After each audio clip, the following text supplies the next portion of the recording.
Good morning, good afternoon, and possibly good evening. This is Alvin Taveras, your Southwest Florida Realtor, and I have a very special guest in the building. We have Jeff Tamarillo, and you do so many things within Southwest Florida. You're a broker for Steelbridge Realty. You are also the founder and president of Southwest Florida RIA. I guess, Jeff, to get the ball rolling, can you talk to us a little bit about the Southwest Florida RIA? Who tends to join, and what are some of the benefits that they receive? Well, it's a pretty eclectic membership all across the board. Irony is it was a bunch of us were having lunch in August of '04 and thought it would be fun to have a club here like they do in Dade and Broward, because we used to drive over for those meetings. And so that's how we kind of came up with the idea. Our first meeting, I think it was November of '04. We've been meeting ever since. That's 16 years ago. It's hard to believe. Right. It's really just big mastermind collaboration. We have meetings. Because of the pandemic, we're doing Zoom meetings. We're probably going to go back to physical meetings again pretty quick. We will maintain the Zoom component. If you're interested, just go to the website, swflreia.com. Right. And I should mention that I am a member. That's how we met, through the Southwest Florida RIA. It's a great way to meet lenders, meet other realtors, find out who's doing business in the region, and it's a really great way to connect overall. Now, one of the things that we have in common is that we're both very active in Cape Coral. You do a great deal of land acquisition and land development. Can you talk to us about what makes Cape Coral special from a land acquisition perspective?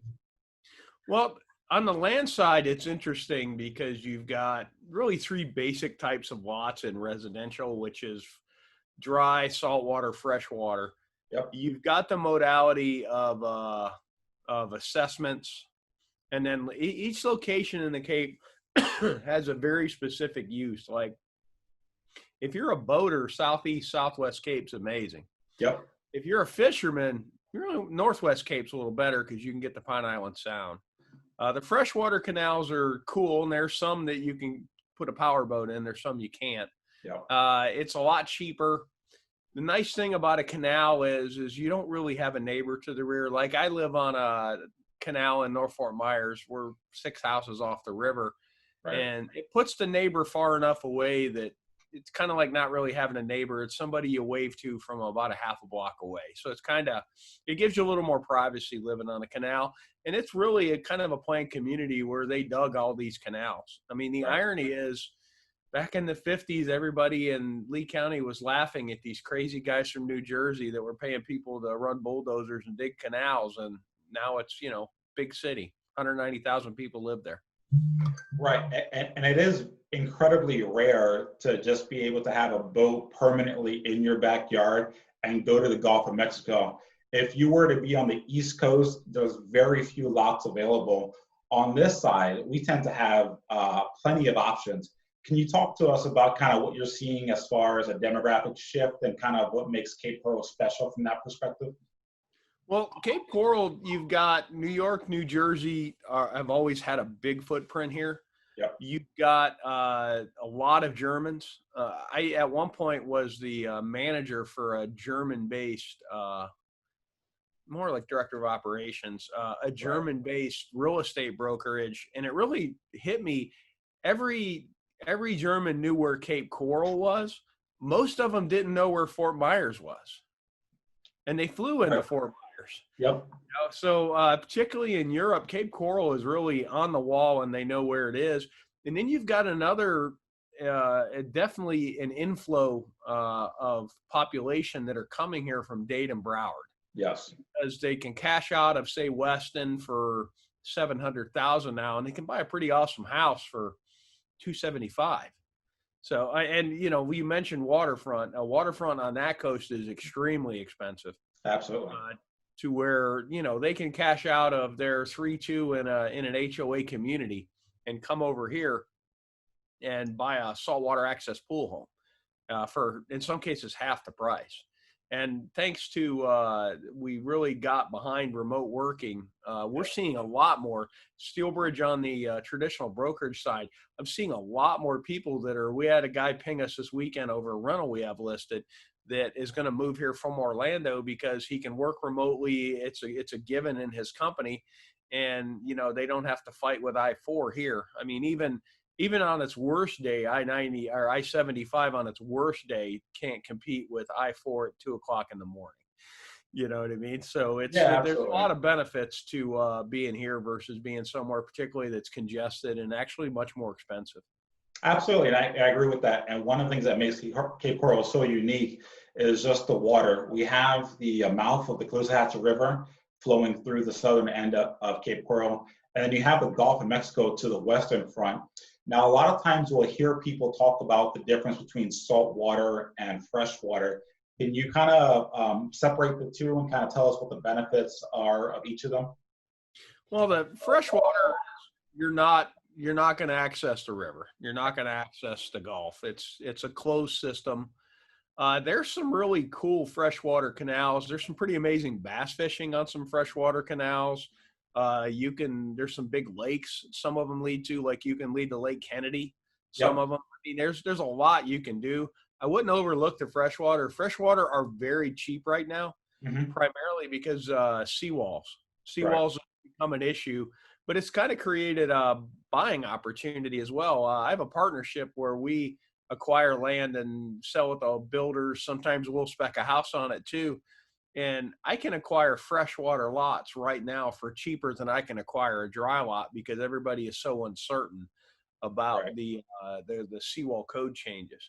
Now, saltwater, it's all over the board. You have a really good friend of mine bought a house that was one of the guys from Godsmack built it, the rock band in the Cape.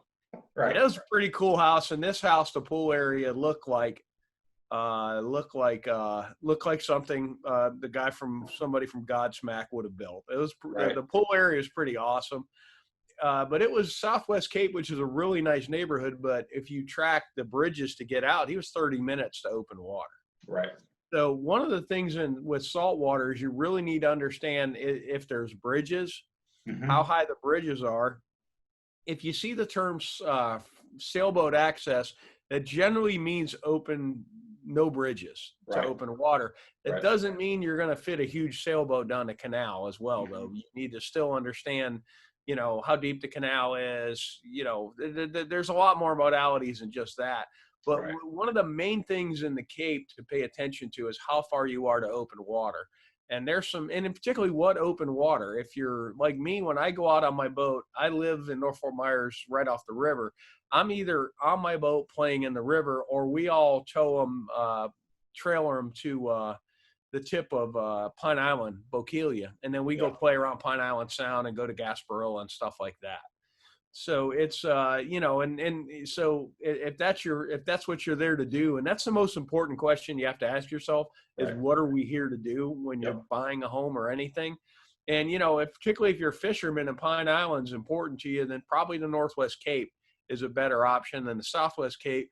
If you're really wanting to take your boat and go to the sandbar parties and anchor off the Lani Kai and just have a good time, then, South Cape's great for you. Right. So, but you've really got to define what you're there to do. What's awesome with the freshwater, just to get back on that asset class, a lot of wildlife in there. Yep. So, and there is some amazing bass fishing on those canals. So, you can fish well, water ski. There's a lot you can do, or else just kayak. Like my running joke is I own 7 boats, but 6 of them are kayaks that you have to paddle. Oh. It makes me feel like I've done better in life that I have 7 boats. But, like with me and my wife, if we get an early out at the office, which is pretty rare in today's real estate market, we'll just jump on our kayaks, kayak out to the mouth of the river, watch the sun go down. I mean, it's pretty amazing. So there's a lot you can do. Paddle boarding. There's a lot of paddle boarding that happens on those too. Everybody always asks about alligators. Yes, I don't know. They do. I actually go hunting in the Everglades. I grew up in Florida. I've been all over the Everglades, and generally, unless it's been fed, which is a bad thing, if an alligator sees you, they leave. They have a natural fear of humans. but it always comes up about alligators. It's actually pretty funny.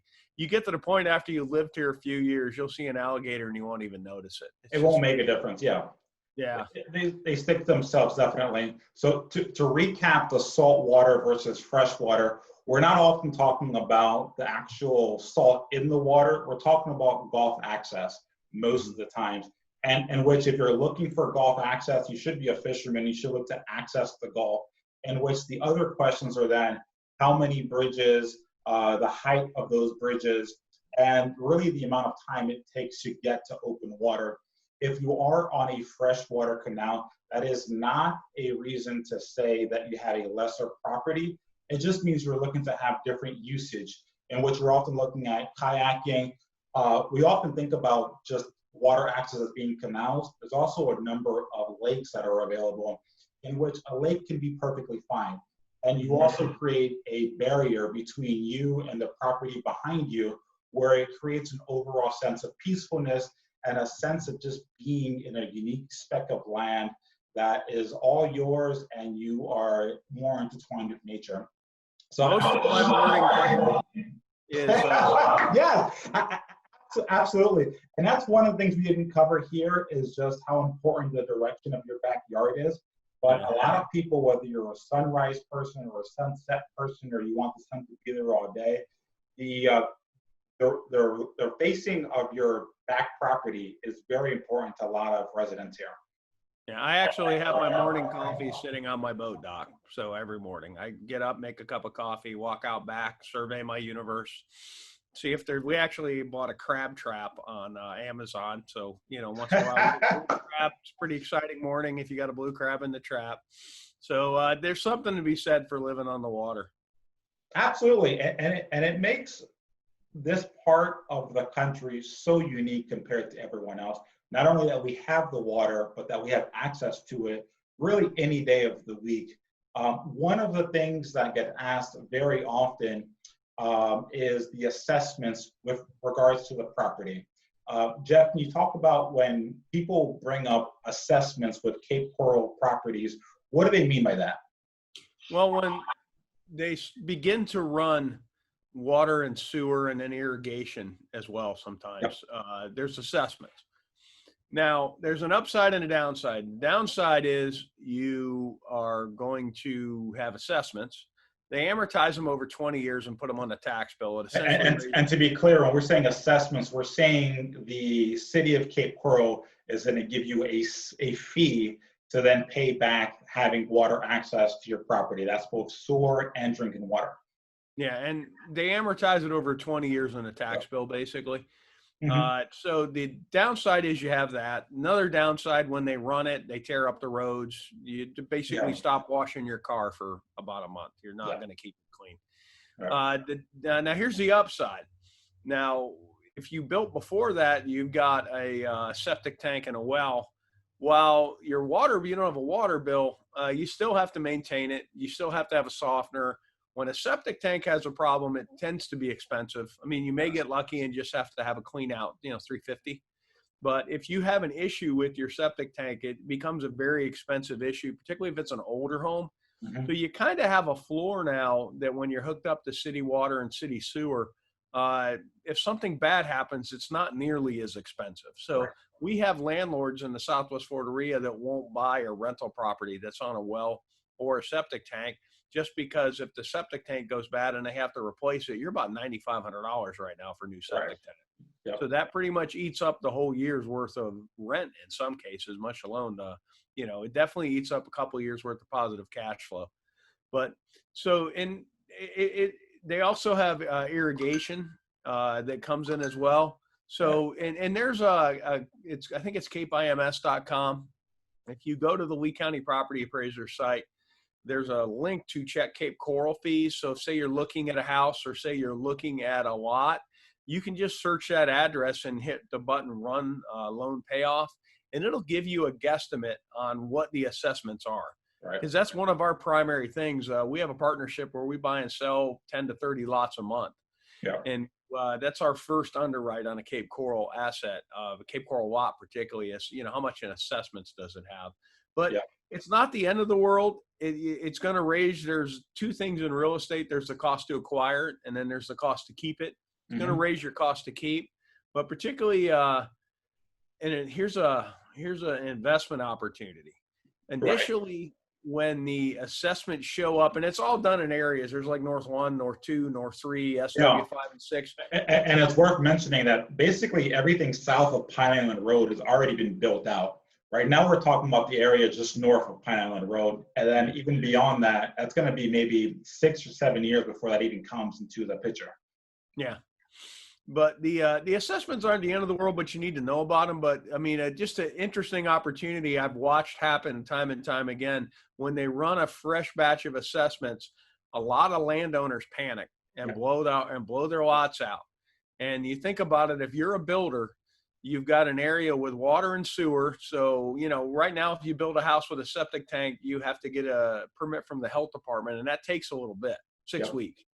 So if you're hooking up the water and sewer, it's easier to build, it's cheaper to build, and you have cheap land.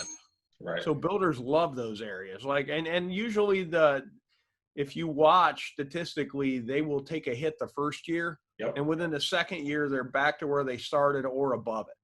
Right.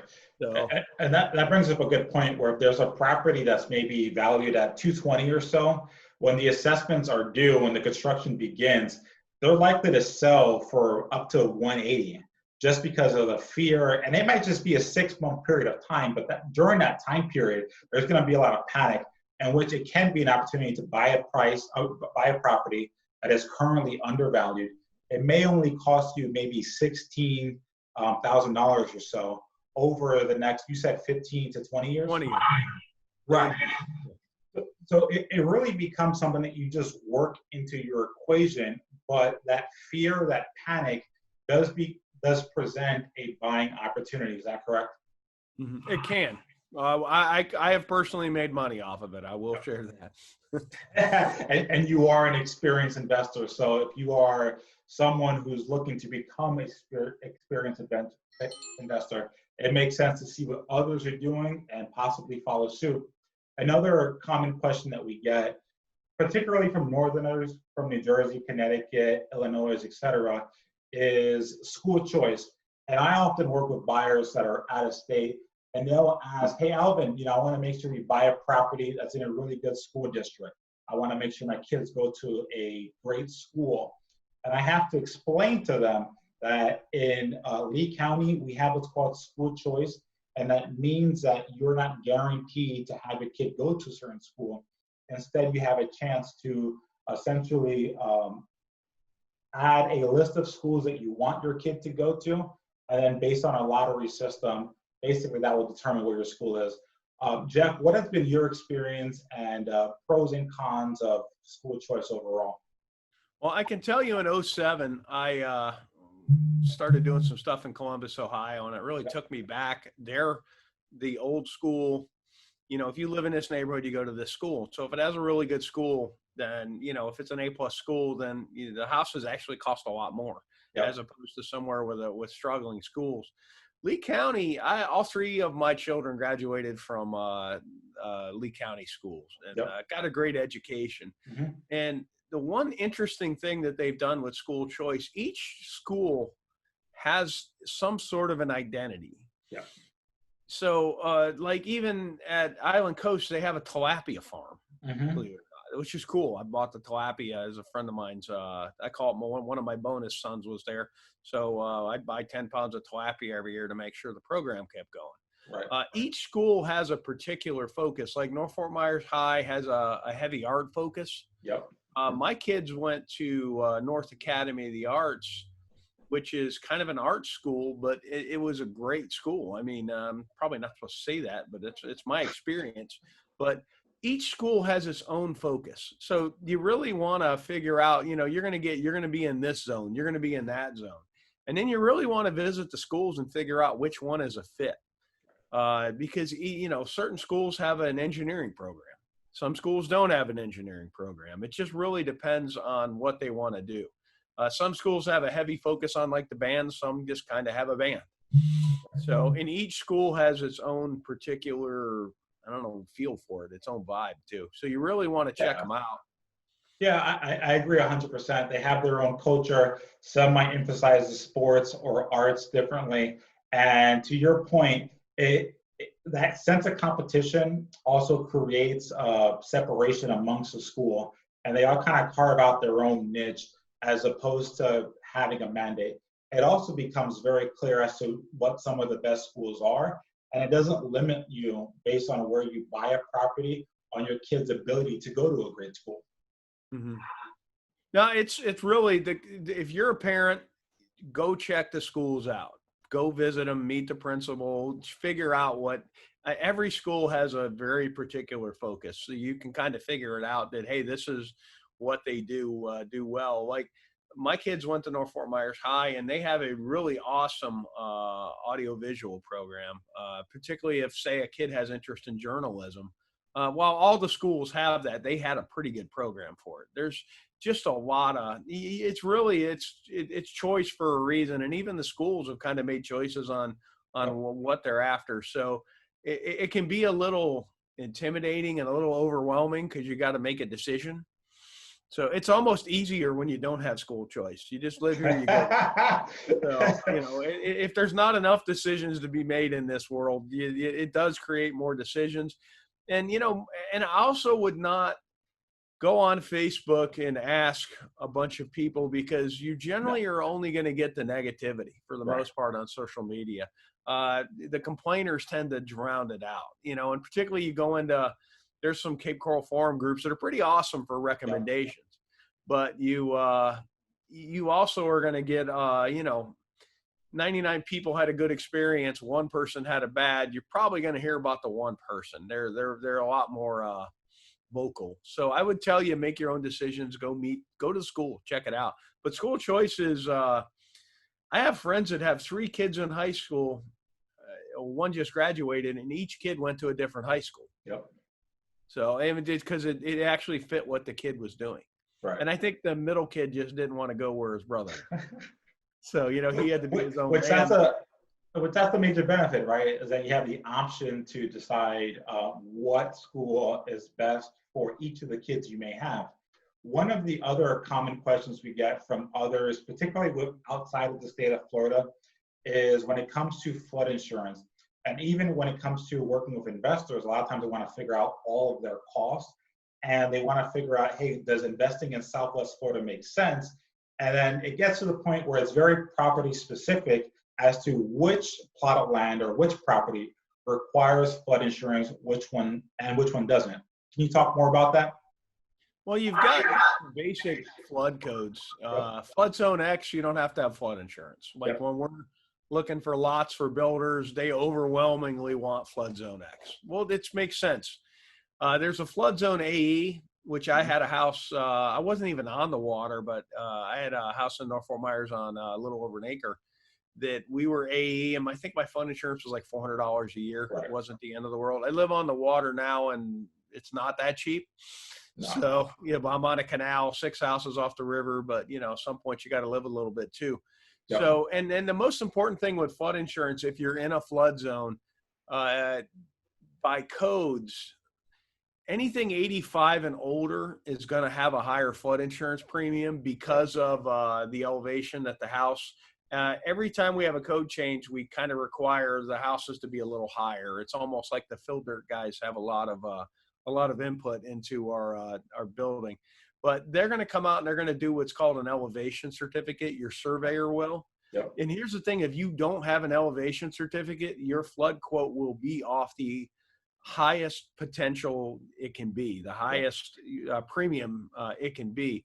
That's why that elevation certificate is so critical. It's almost, if you're buying a house, particularly 90 and older, but particularly 85 and older, part of your due diligence is probably go get an elevation certificate. Right. It's going to dictate a lot of what you do, which this is one of the reasons why you see so many teardowns in the yacht club area. Absolutely. Because, they're awesome lots, it's great water access, it's an awesome place. But you also have, some of these things were built in the 70s, and the elevation certificate makes the flood insurance problematic. Yeah, and you know, even I'm a little bit north on Pineline on Pelican Boulevard, and I'm not technically on a flood zone, but everything around me has mandatory flood insurance, and it's pretty cheap to get, and you should get it anyway. Really, all of Florida is subject to flooding. Right? Yeah. You're not gonna not have risk. But for me, the way I look at it is I spend about $500 a year in flood insurance. And probably in the next 10 years, I will use it at least once. And so that one time I do use it makes up for all the other times. Yeah, it's really again, you need to know what you're doing, and in if you're gonna like, I have an older home in a flood area, but I got a really awesome deal, so I'm okay with it. Right. Yeah. Plus, I love the house. We really do. Our joke, we tolerate our house. We love our backyard. So, but me and my wife are at the point in life where we're in the backyard in the pool, going boating. We have a guest house kind of off the pool. It's a lot of fun. Yeah. But we knew what we were getting into. What you don't want to do is buy something and not know what you're getting into. So, Right. if you're working with a real estate agent, one of the first things your agent should be asking you is a flood insurance, and particularly if you're getting a mortgage, it's part of your payment. Yep. So it can go up, and they can change flood maps. There was a recent, they call them the firm maps, the flood maps. There was a recent change in downtown Fort Myers where a couple of commercial buildings, they basically moved it over a block. Yep. And it brought some commercial buildings into it that previously didn't require flood insurance. Right. And ironically enough, it's a very historic building, was under contract to sell. And in the process of that contract, it being in a flood zone killed the deal. Yeah. So and that's another thing too, you want to kind of keep up with if they're going to change the flood maps, because it's the federal government that puts these maps out. They do long-term studies and they put these maps out. So because you're not in a flood zone today, doesn't mean you can't be tomorrow. So it's just something to factor in. But it's really simple, particularly if you're working with a real estate agent. We click a button in the MLS, Real List comes up. It's right there. It's very easy to find. Yeah, you're absolutely right. It's really easy for an experienced real estate agent to figure out whether or not you are in a flood zone. And you can even reach out to an insurance broker and figure out what the costs are for getting flood insurance, hurricane insurance, all the other insurances for a property before you close on that property. So to your point, the key is to get the information, work with someone who will get that information for you, compile it, and run the numbers and see whether or not that still makes sense. There is a price to pay for living in paradise, and that can be one of them. One of the things that, and I personally feel like there's a misconception between developers and burrowing owls. I think personally, most people absolutely love burrowing owls. We just have to learn how to coexist with them. As a developer and someone who regularly acquires lots and properties, kind of what's your relationship with burrowing owls? Well, me personally, I run when I see a burrowing owl or a gopher tortoise because it's something I can't control. Yeah. So that part of that Cape IMS site is if there's property restrictions, if it's on their radar, you hit a button that tells you it's there. Yep. That is a big thing to pay attention if you're buying, because you have a lot of out-of-state buyers that will list a property, or agents that will list a property for an out-of-state seller and then sell it to an out-of-state buyer, and the buyer is not aware that those environmental issues are there. The owls, there's certain times that when they're nesting that they can't be encumbered. There's times you can build a house with an owl on the lot, depending upon how the floor plan and how this and that is. That is really a question for a biologist. That'd be an awesome video actually to do. Well, there's so much misconceptions about it, and so few actually know it. Like, you can relocate gopher tortoises. Yeah. It's a fee, and there's certain times that it has to be done, but there's more misconceptions about it. And it's not the end of the world, but buying a lot with either a burrowing owl or tortoises on it, it's not the end of the world. It is some brain damage, and it's probably going to cost you a little bit of money at some point to do it. Yeah, and that's a valid point. And one of the things you'll see if you drive around Cape Coral, you'll see stakes in the ground, and you'll see a hole in the floor. And oftentimes you see an owl popping out. That's classified by the Cape Coral Friends Wildlife as a protected area for those owls. in which that's when we start having those kind of conflicts between a developer. Not I shouldn't say conflicts. That's when we start having the education, right? of how to properly build, how do we properly maximize the benefits of a lot while the owls still exist there. And it should be noted that the nesting season is officially between February 15th and July 10th. There are several rules and guidelines to how to properly work alongside the burrowing owls, and they do a lot to, I guess, add to the attractiveness of Cape Coral overall. In fact, they are bus tours where you can get on a bus and drive around Cape Coral and see the different sites. There's tons of YouTube videos and channels of people flying in from out of state just to observe the natural behaviors of the burrowing owls. There is a great deal of benefits that the owls provide. But to your point, it is something you want to make sure if you're buying a lot that you understand the complications that can arise from having a burrowing owl on site. I can tell you, I've even had, we were part of a big package of lots that we acquired in 2012. Yep. One guy was trying to buy them all, and he's trying to, now bear in mind, we drove every lot a week before we bought them, make sure there's nothing popped up.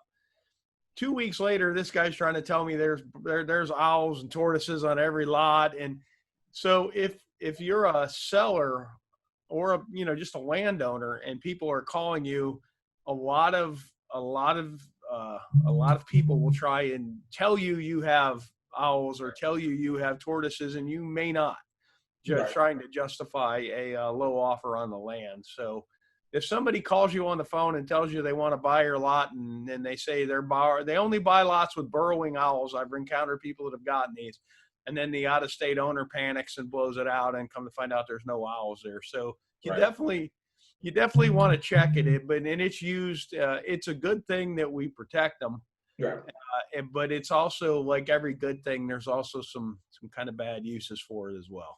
Yeah. Do your due diligence. If you own the land, if somebody's telling you got owls, the city should have a record of it. But more importantly, you need to lay your eyes or have somebody lay their eyes on the lot.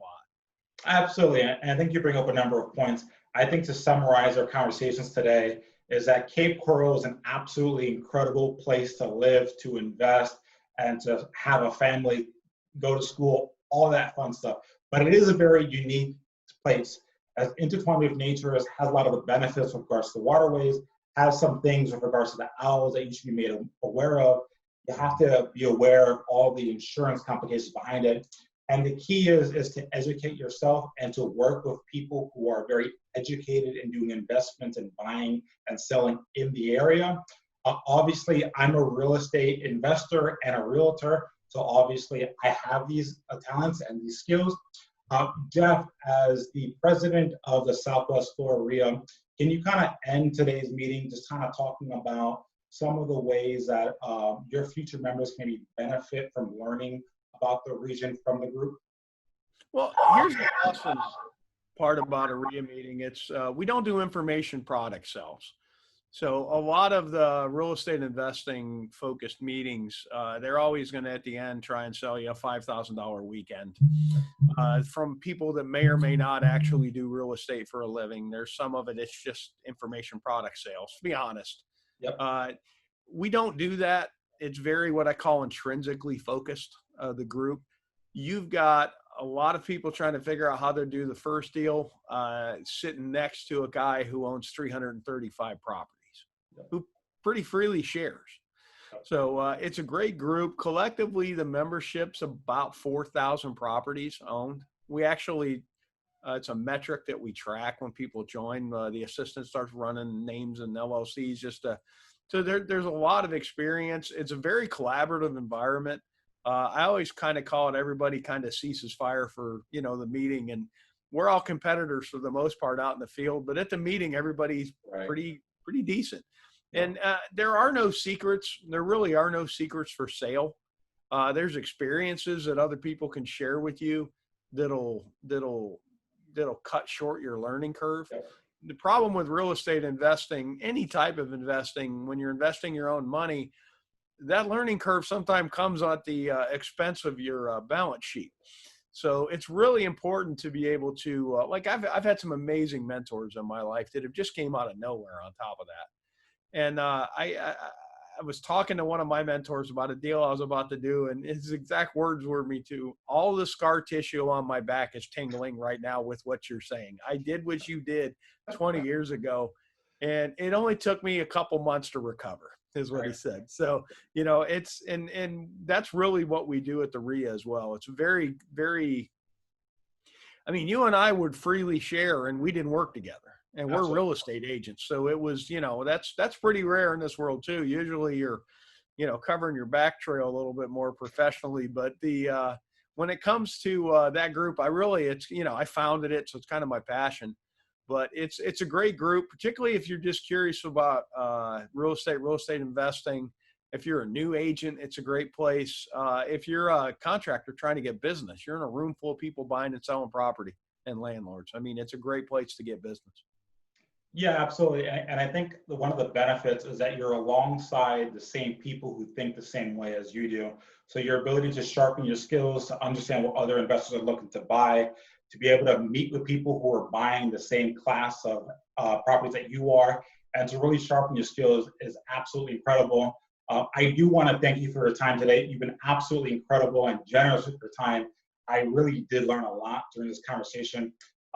If you want to know more about how to work with Jeff or myself, I'll include some links in the bottom. Jeff, do you want to say goodbye to our crowd today? Thanks. Enjoyed it, man. Thank you, Jeff. And take care, guys.